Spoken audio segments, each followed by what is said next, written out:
Got a great topic for discussion today. In fact, it's so great that 3 and Out's going to have to wait. Let's get right to it. A brand new book comparing rich black athletes to slaves has gotten people talking all over the country.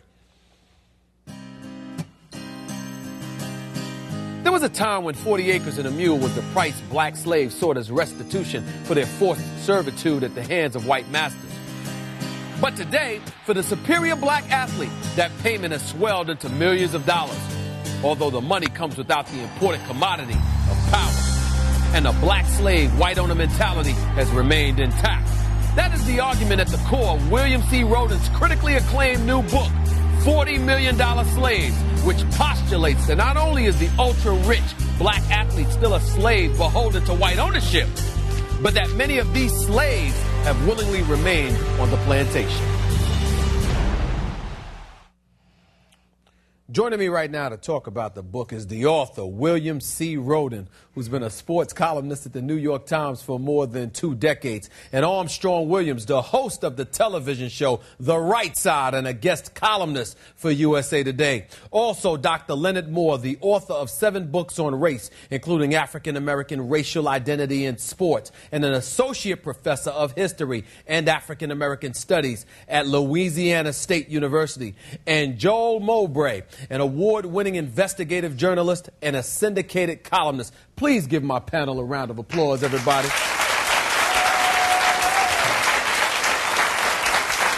Now, appreciate you being on the show, Mr. William C. Rhoden. Had to go to you first. I've known you for years, and I have to say I cannot believe the title. I was stunned. $40 million slaves. I mean, talk about that title. Where did that title come from? That's a great starting point. That's great. The title actually comes from Larry Johnson. Mm-hmm. You know Larry Johnson? Yes, I do. Formerly of the New York Knicks. Well, remember in 1999 when the Knicks were in the NBA championship, mm-hmm. and Larry was boycotting the media, mm-hmm. and they were fine. So he said, okay, you all want me to talk? I'm going to talk. Mm-hmm. So he commenced to blast the media and all that. But one of the things he said is that the only people I care about are those brothers on the court. He pointed to the Knicks. He said, we're rebellious slaves. We're a bunch of rebellious slaves. So, of course, the next day, he was just completely massacred in the media.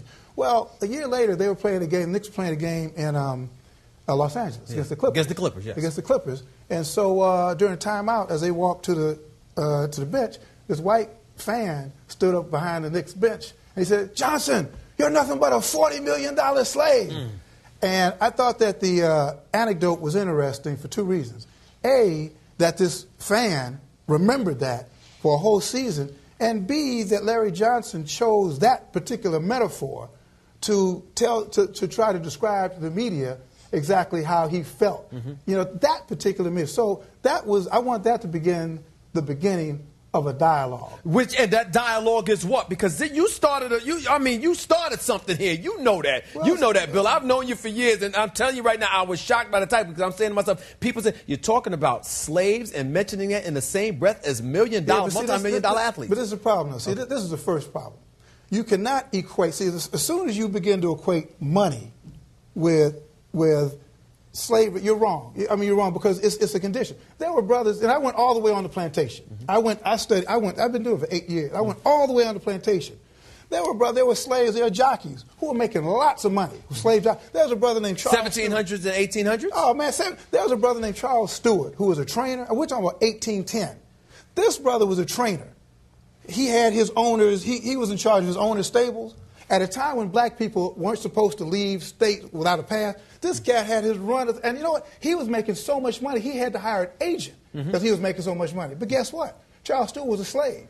He was sold 3 or 4 times. Only difference is he could negotiate the terms of his... But getting back to your point, you're saying money shouldn't be associated with slavery. Is that what you're saying? Money has nothing to do with the condition. It's the condition of slavery, not necessarily how much money you have. All right, let me go to Armstrong Williams. You sit right next to him. What are your thoughts as you hear this, especially when he says you shouldn't identify money with slavery? What are your thoughts? Well, it's inseparable. You know, so many people play off slavery and human slavery and the wretchedness of that. You know, in slavery, human beings, American blacks, did not have a choice. They were forced into in this kind of behavior, dehumanized, and even though the founders realized it was wrong. athletes make a choice. Many young people spend their lives, their childhoods, preparing, wanting to be in the NBA, wanting to be in the NFL, wanting to be superstar athletes. They may not choose the right behavior. They may not have, in some instances, the right value system, but they're free. And many of them go back and empower their families, empower their communities, and they don't squander their money and their resources. I think what Mr. Roden is talking about here, something that we should talk about, is a value system that's like it. But there is no way in 2006 that you can equate athletes with slavery. There's just no comparison. Let me bring the doctor in here. Go ahead, Doc. He said, you heard what Armstrong Williams said. There's no way that you can basically relate slavery to the modern day athlete. Your thoughts? And he's talking, William C. Roden, talking about a slave's mentality. What are your thoughts, sir? I agree with Roden. I want to thank Roden for writing the piece. I think what we need to realize is that whenever you are not free to speak your mind, whenever the money comes attached with handcuffs, then I believe that you are a slave. I think many African-American athletes have been taught to believe that they are supposed to focus on anything but their particular sport. And I believe that if brothers start to become conscious, start to become political, start to become racially conscious, then I think the money will be cut off. Hold on, Doc. I agree with Roden. But hold on, Doc. How about white America out there? And I'll bring you in a second, Joe. But how about white America who's sitting out there looking at it and saying to himself, what are you talking about handcuffs? What kind of handcuffs are you talking about? We're paying these guys multi-million dollars. They've got a lot of freedom that a lot of us don't enjoy because they're not making that money. I want you to elaborate on that, Doc. What are you talking about handcuffs? I don't think they have any freedom whatsoever. A lot of them have white handlers. A lot of them have white agents, white financial planners.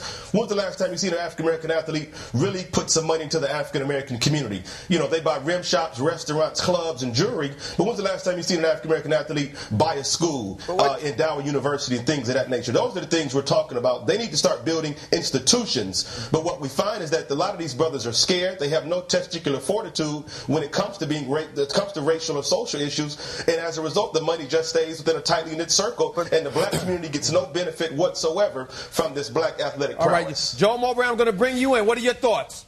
I'm stunned. First off, look, Professor Moore talks about the fact that you have white handlers, white money managers. All that's true, but they're all chosen by the black athletes. It's not that black athletes are told you have to have this person as your agent, you have to have this person as your financial planner. Yes, they are. And besides, why are we holding black athletes to a different standard than we are white athletes? The fact is, black and white athletes, you have some who flame out, who get all this money, and they end up either in bankruptcy or with a middling life thereafter, and then you have others who go on to succeed. Magic Johnson, Isaiah Thomas, just to name a few.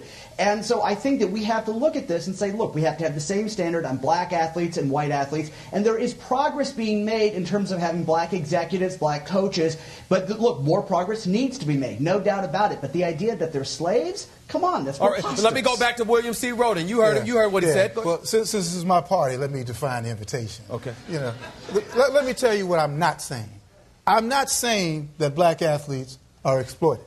Let's get that straight now. I'm not saying that. We're beyond that. Yes. What I'm saying, in fact, on the contrary, is that we've got so much potential power now, right? We got so much potential power. The question now is, how are you going to use it? And in terms of the individual, right now, a lot of brothers we know do some good things individually.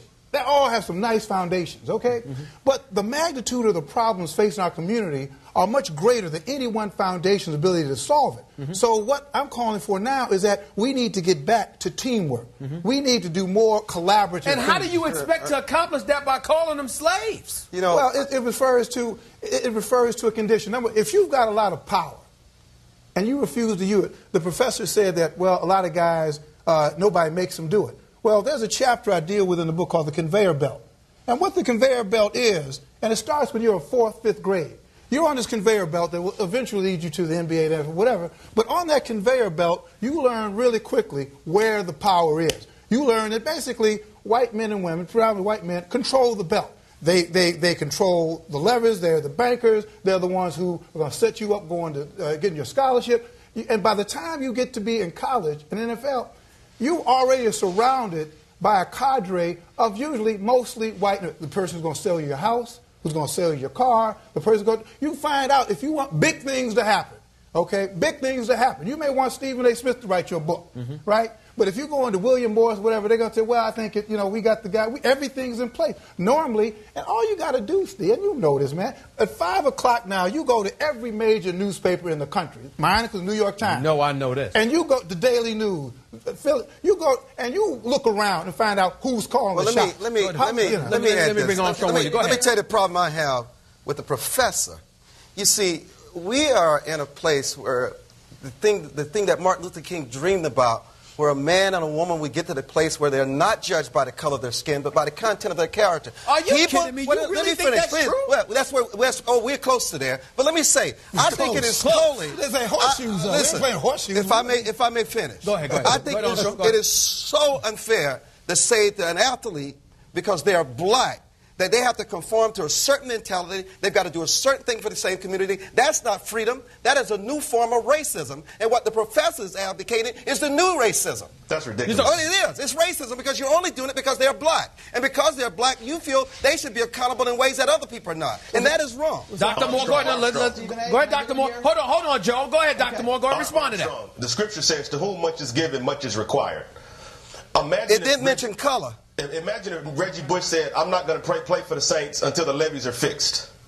Imagine if LeBron James said, I'm not going to re-sign with the Cavaliers until they fix that atrocious school system. These are the kind of things that athletes need to speak out upon. That's what we're talking about. It's a human condition. All decent people should speak out against this. Hold on. Joe, hold on. Problems? Go ahead, Joe. Go ahead, Joe. Okay, first up, earlier I was responding to the professor's comments. I think the book is well written. The book itself is less inflammatory than the title itself. I think people should. Well, we're not debating whether or not it's well written. We know that. Fine. Look, here's the point. The point is the institutions that have been built up, as he calls the conveyor belt, yes, they're white because that's the historical legacy. Much like you had white segregated neighborhoods that only over time, and it takes time. This thing will take time. It was 1988 when you had a black quarterback win the Super Bowl. That was a big deal. And the fact that it was a big deal in 1988, that should be a bit problematic. Art Shell was hired in 1989, and from the time he left in 1994, there were only 4 other black coaches hired until 2002. Since 2002, you've had 3 more. And did you know of the 8 NFL black head coaches we've ever had, 7 of them have been to the playoffs. That's 87.5%.